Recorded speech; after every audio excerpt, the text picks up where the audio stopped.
মাননীয় বিগ্রহের পদচারী কালো হাত ভেঙে দাও, ঘুরিয়ে দাও। এই কলেজে তারপর মাথা স্বর্ণের উপর আক্রমণকারী দুষ্কৃতীদের কঠোর শাস্তি দিতে হবে। তারপর মাথা স্বর্ণের উপর নিরাপত্তা সুনিশ্চিত করতে হবে। এই দুষ্কৃতীদের আশ্রয় দিচ্ছে তারা। Tunggak tamak aksar kepite Amen saja usah pedahule বেলিয়াতলের সুধীজন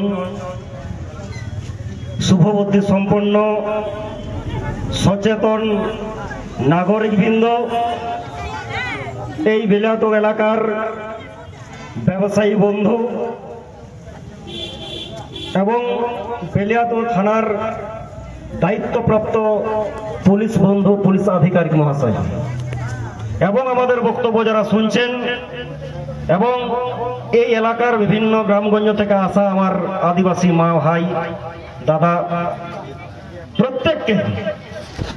প্রত্যেককে আমার পক্ষ থেকে ফুল জোহার জানাচ্ছি। আমি আমার বক্তব্য মোটেও দীর্ঘায়িত করতে সেই জঙ্গলমহল থেকে এখানে ছুটে আসিনি।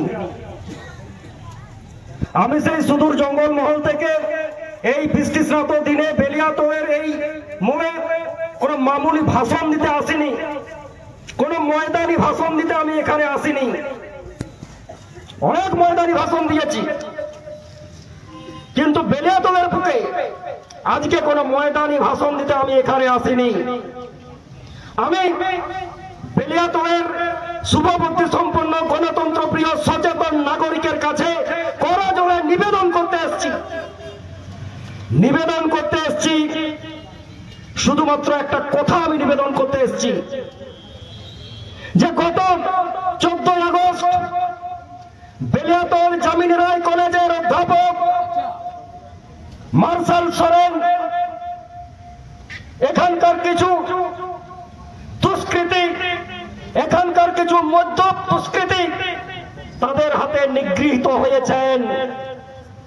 আমি আপনাদের কাছে এই বার্তা দিতে এসেছি, আদিবাসী অধ্যাপক মার্শাল সোরেন শুধু নিগৃহীত হয়নি, নিগৃহীত হয়েছে বেলিয়াতলের সুনাম, নিগৃহীত হয়েছে বেলিয়াতলের প্রগতিশীল চিন্তা ভাবনা, ভুলণ্ঠিত হয়েছে এখানকার ঐতিহ্য। কারণ এই বেলিয়াতলের মাটি কোনো মামুলি মাটি নয়। এই রাজ্য তথা সারা দেশের কাছে বেলিয়াতলের মাটি কোনো মামুলি মাটি নয়। এ মাটি জামিনী রায়ের মাটি, এ মাটি সংস্কৃতির মাটি, এ মাটি প্রগতিশীলতার মাটি। সেই প্রগতিশীলতার মাটিতে আপনাদের মতো শুভবুদ্ধি সম্পন্ন মানুষের কাছে আমি প্রশ্ন তুলে দিতে চাইছি, আপনারা ওই দুষ্কৃতীদের পক্ষে থাকবেন না শুভবুদ্ধি সম্পন্ন অধ্যাপক মার্শাল সোরেনের পক্ষে থাকবেন? আপনারা ঠিক করে রাখুন। আপনাদের কাছে আমি প্রশ্ন রেখে দিতে চাইছি যে দুষ্কৃতীদের মদত দেবেন না এই আদিবাসী সমাজ থেকে উঠে আসা এই মার্শাল সোরেন দিককে মাথা উঁচু করে এখানে শিক্ষাদানে আপনারা সহযোগিতা করবেন? আপনারা ঠিক করুন। আমি আমার বক্তব্য মোটেও দীর্ঘায়িত করব না, কারণ এই সব বক্তব্য দিলে এই এলাকার কিছু জনের যারা নিজেদিককে প্রভাবশালী মনে করে, যারা নিজেদিককে স্বঘোষিত দাদা মনে করে, তাদের হয়তো গায়ে অ্যালার্জিটা চলে আসবে। কারণ আদিবাসী অধ্যাপকের উপর, আদিবাসী শিক্ষকের উপর, আদিবাসী মহিলার উপর, সর্বোপরি সারা রাজ্যের বুকে এই যে শিক্ষক অধ্যাপক নিগ্রহ যে একটা সিরিয়াল চলছে, তার বিরুদ্ধে কথা বলতে গেলে দিন রাত এক হয়ে যাবে। তাই আমি সে বিষয়ে কিছু বলতে চাই না।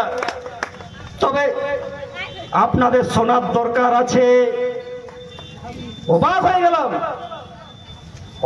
গেলাম 14 আগস্ট রাত্রিবেলা বেলিয়াতল জামিনী রায় কলেজের অধ্যাপক মার্শাল সোরেন তার নিজের গাড়ি নিয়ে নিজের ভাড়া বাড়িতে যাবেন, আর সেই পথ আটকে জনৈক চ্যাটার্জি, জনৈক মদক মদ খেয়ে মাতলামি করছিল। আরো অবাক হবে, মাতলামি মাতালরাও লজ্জা পাবে। অধ্যাপক মহাশয়কে বলা হচ্ছে যে আপনি গাড়িটা 5 মিনিট দাঁড় করান, আমরা মদটা খেয়ে নিই। মাতালরাও লজ্জা পাবে, মাতালরা হাসাহাসি করবে। কোন লেভেলের মাতালেরা ভেবে দেখুন, যে অধ্যাপক মহাশয়কে বলছেন আপনি গাড়িটা দাঁড় করান, আমরা মদটা খেয়ে নিই, 5 মিনিট পরে আমরা বাইকটা সরাবো। অবাক ব্যাপার, লজ্জা লাগে আজকে যে আজকে বেলিয়াতল জামিনী রায় কলেজের আজকে সুনাম, বেলিয়াতলের মতো একটা দেশব্যাপী যার সুনাম, জামিনী রায়ের মাটি, সেই জায়গায় আজকে কোন সংস্কৃতি আজকে চালু হচ্ছে, সেই জায়গায় কোন সংস্কৃতি আজকে প্রভাব চলছে, সেই জায়গায় আজকে কারা কন্ট্রোল করছে। ভেবে রাখুন, বেলিয়াতল এলাকার শুভবুদ্ধি সম্পন্ন মানুষের কাছে আমি করজোড়ে নিবেদন করে যাচ্ছি, সমাজ বিজ্ঞান একটা কথা বলে, সমাজে যখন কোনো অস্বাভাবিক বিষয় শুরু হয়, সমাজে যখন সমাজের অসংলগ্ন কোনো বিষয় শুরু হয়, আর আমরা যদি শুভবুদ্ধি সম্পন্ন মানুষ, সচেতন মানুষ সেই অস্বাভাবিক বিষয়কে মেনে নিই, তাহলে কিন্তু সেই অস্বাভাবিক বিষয়টা স্বাভাবিক হিসাবে প্রতিপন্ন হবে। তখন আমার বাড়ির মেয়ে ছেলেরা, আমার বাড়ির ছেলেরা, আমি আপনি কেউ সুরক্ষিত থাকবো না। তাই এই বেলিয়াতল এলাকার সমস্ত শুভবুদ্ধি সম্পন্ন মানুষের কাছে আমি করজোড়ে আরেকবার নিবেদন করব, এই দুষ্কৃত রাজের বিরুদ্ধে সকলে এখন, এই দুষ্কৃত রাজের বিরুদ্ধে সকলে সমবেত হন, এই দুষ্কৃত রাজের বিরুদ্ধে সকলে ঐক্যবদ্ধ হয়ে আওয়াজ তুলুন। সাথে সাথে